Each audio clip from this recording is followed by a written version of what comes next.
My name is Bob Nevin. I'm speaking to you from beautiful Wilmington, North Carolina. I graduated from a tiny liberal arts college in 1969 when the Vietnam War was raging.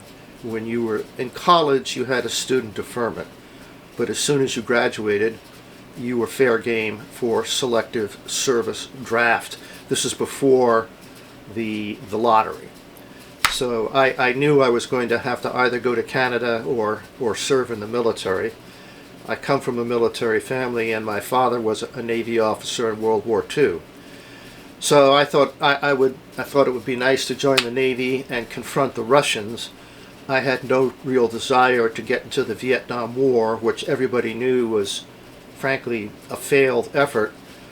But so I applied to Navy OCS Officer Candidate School, and it was very, very difficult to get into because a lot of young people were trying to get into it in efforts to avoid the draft or being sent in the Army over to the Vietnam conflict. I was selected and spent 4 months in very intensive OCS training in Newport, Rhode Island. I was commissioned as an ensign in early 1970. I was sent then to gunnery school and a few other related schools, and because I did well in OCS, when I filled out my dream sheet, your first, second, and third choices, my first choice was for a small combatant, which I was granted.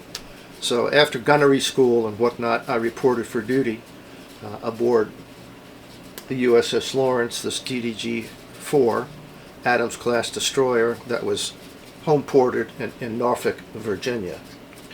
I was the division officer over 2nd Division, which is the gunnery division of the ship.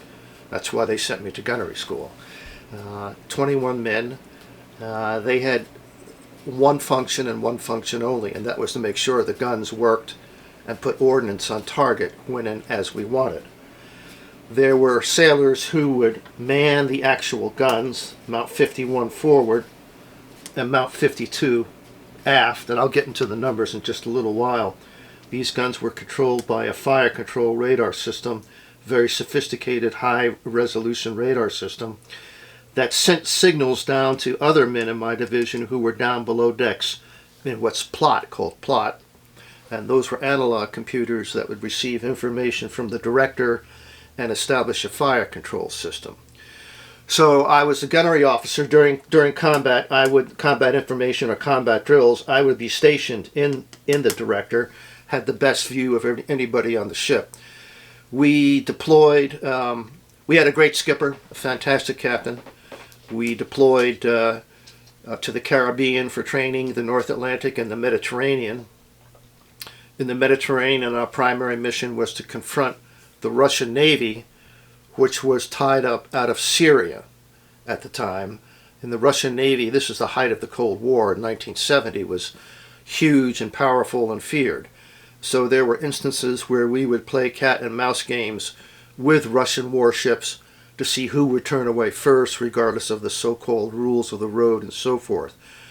We also, in the Med, and especially in the North Atlantic, we did a great deal of anti-submarine warfare drills. That tour of duty ended, and I was getting ready to apply for my second tour. I had a 3-year active duty obligation. The ship was going into the shipyard, and my captain said, "We'd like you to become the officer in charge of Combat Information Center." That's the CIC officer, which is responsible for the guns as well as the missiles and all the other weapons and all the sensory information that comes into the ship. That was a position that was one grade above me in rank, so I was offered that and took it. The shipyard experience was not pleasant, and we took on a new captain, a new skipper, who, let's just say, did not have the attributes of the first one. When the shipyard work was through, or as it was being completed, we found out we were going to be deployed to Vietnam. This was fairly late in the war, and one of the reasons they wanted to send us to West Pacific, was we had some brand new super secret weapons on board. So we left the shipyard and went to the Guantanamo Naval Base in Cuba, which is a training facility, very grueling regimen of 24-hour-a-day training in preparation for going into combat. Many sailors, perhaps myself included, think that it's called Gitmo in slang was worse than Vietnam. And we can talk about that. After finishing all the Guantanamo Bay drills, we went through the Panama Canal, linked up with one or two other warships, and started proceeding west across the Pacific Ocean. We stopped over in the Hawaiian Islands and Guam for refitting, changing some radio gear, and so forth and so on.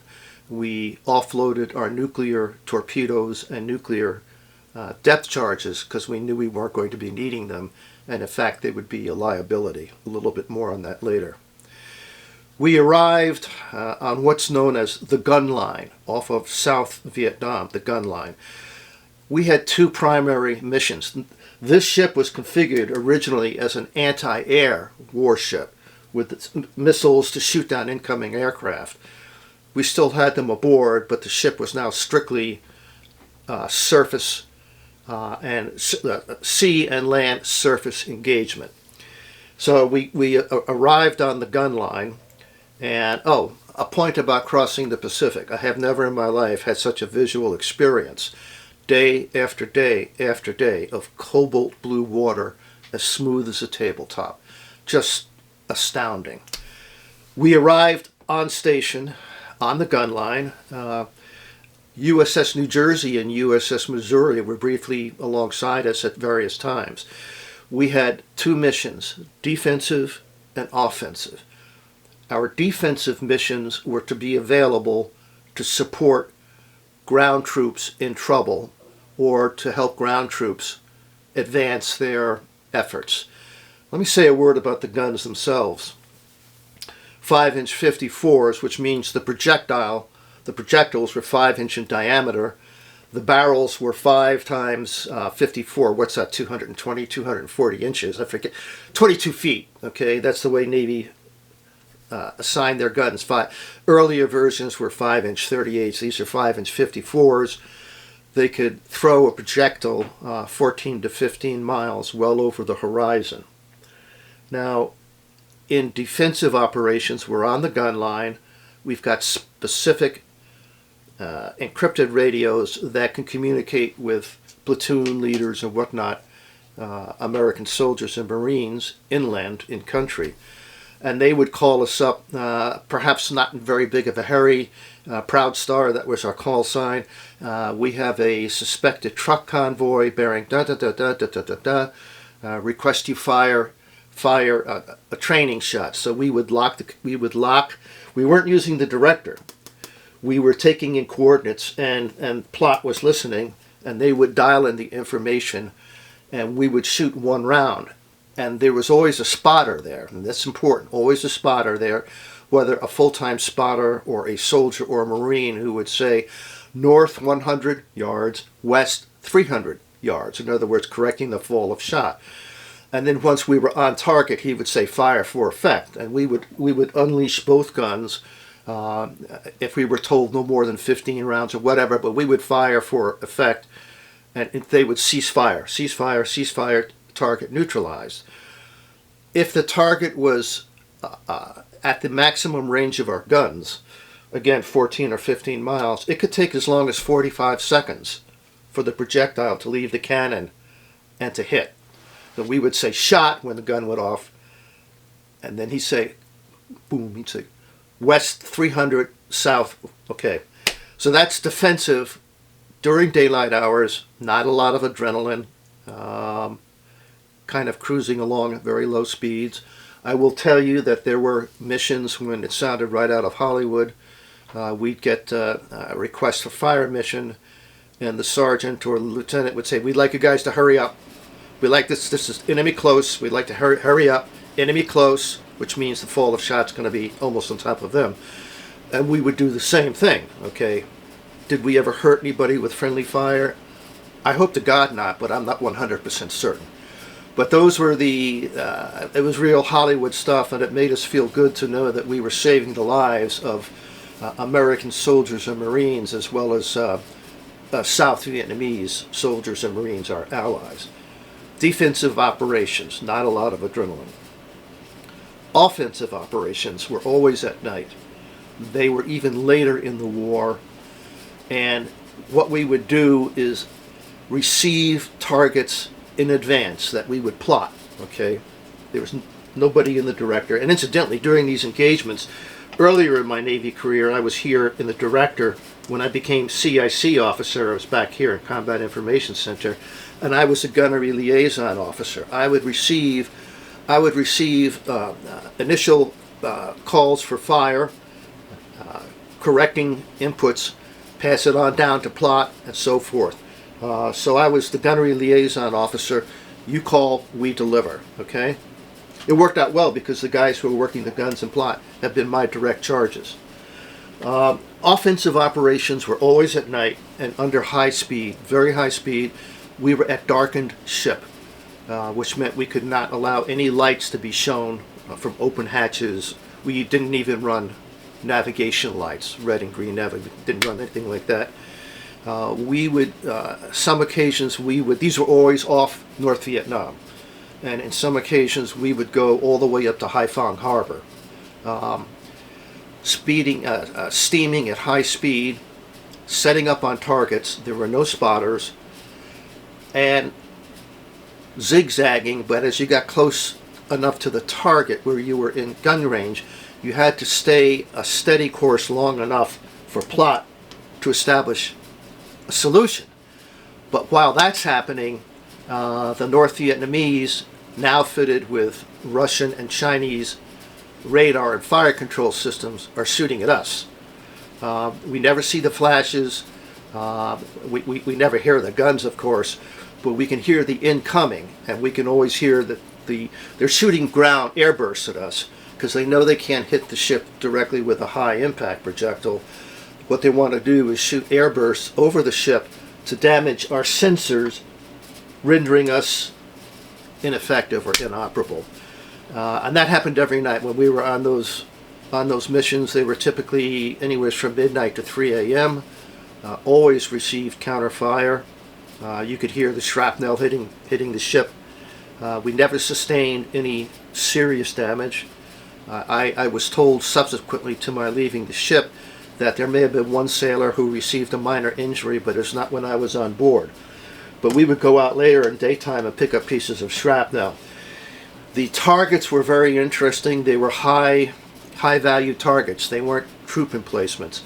They were truck farms. They were storage facilities, communication centers,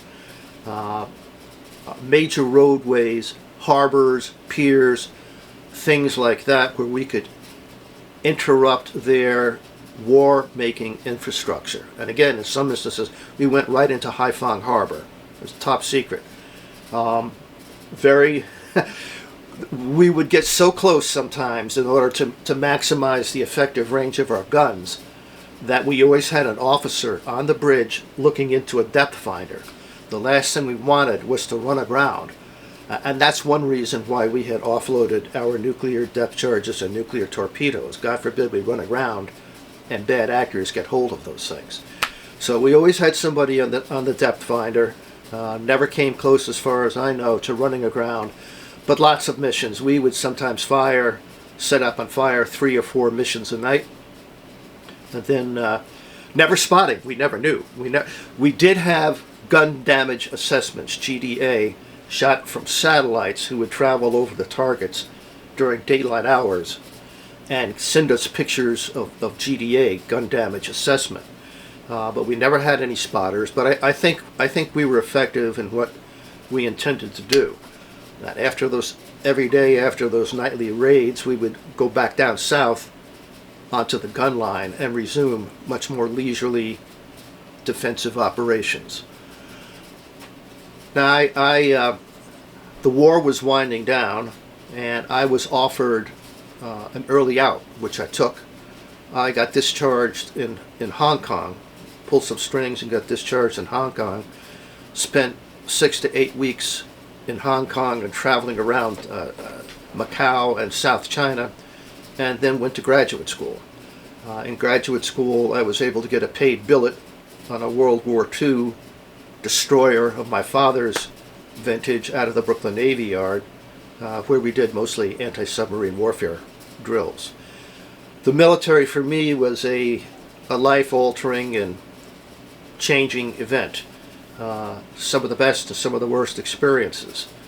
Going through something like OCS taught me, have faith in yourself. This is very challenging, very demanding. We did have guys wash out, but it's a question of desire and putting yourself out there 100%. It was a rigorous test, and I was proud. I did very well there.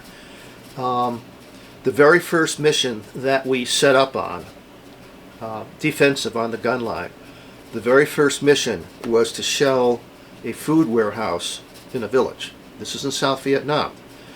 And the captain was peering at me across the plot table. And I said, Captain, God, I sure hope there are no civilians around. He said, well, if there are, they're probably carrying rice for the enemy. And that's when it really dawned on me that this is no time for expressing personal opinions or political correctness, or call it what you will. Everybody knew the war was a lost cause. People say, well, why didn't you resign your commission or say you wouldn't? That's not the real world. You're part of a team, and everybody's depending on you and you on them.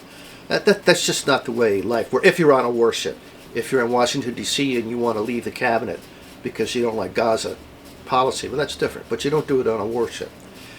Lots of responsibility. You get more responsibility in the military as a young person than in any other kind of occupation that I can think of. Incredible amounts of responsibility. And it's something that employers value. I used to mentor business students at UNCW, juniors and seniors, in their undergraduate business curriculum. I would always ask if they had considered joining the military. And after I picked them up off the floor and closed their jaw, I would discuss it with them and say, here are the pros and cons. Okay, you don't have to, especially kids that have financial needs, you don't have to go push a rifle in the Army or the Marine Corps. If you're good with languages, you can go into intelligence, you can go into this, that, all kinds of things. And I don't think anybody ever spoke to them about that. So I think that reflects the divide between our professional military and the average U.S. citizen. And that divide has been widening over the years. There's talk about bringing back the draft. I don't think that will ever happen. You're sacrificing quality for quantity. So, and I don't think the U.S. public would stand for it. And frankly, I don't think the U.S. youth has the timber for it anymore. That recruiters can't meet their quotas now. So I think. Let me see that young man. I think that's what I wanted to cover. Oh, yeah. What does it mean? What does it mean to be in combat? And are you fighting for the flag and for the United States of America? In my emotional experience, the answer is no. You're usually exhausted and you're scared, and you're glad the guy there to your left is with you, and you're glad the guy there to the right is with you. And they similarly with you. So it's psychological cohesion, and that's what you're fighting for. You know, we're in this together. I'll take care of you if you take care of me. And this is one of the reasons why in books and movies you see officers and non-commissioned officers working hard to prevent even a single person from defecting, because it's very contagious. But that's my experience. As I told a young lady whom I was talking to just an hour ago, the military is like any other organization. People join good organizations or organizations with good reputations because they want the opportunities and the chances and the excitement and so forth. Just like the military, though, they leave bad leaders. You join good organizations, you leave bad leaders. And our second skipper was not a good leader. So I loved the Navy up until my second skipper. I would have stayed in the Navy had my second skipper been like the first, but he wasn't. But it was a defining moment. I'm proud of my military service. I highly recommend that American youth look into it. And my thanks to this young man for giving me a chance to communicate with you.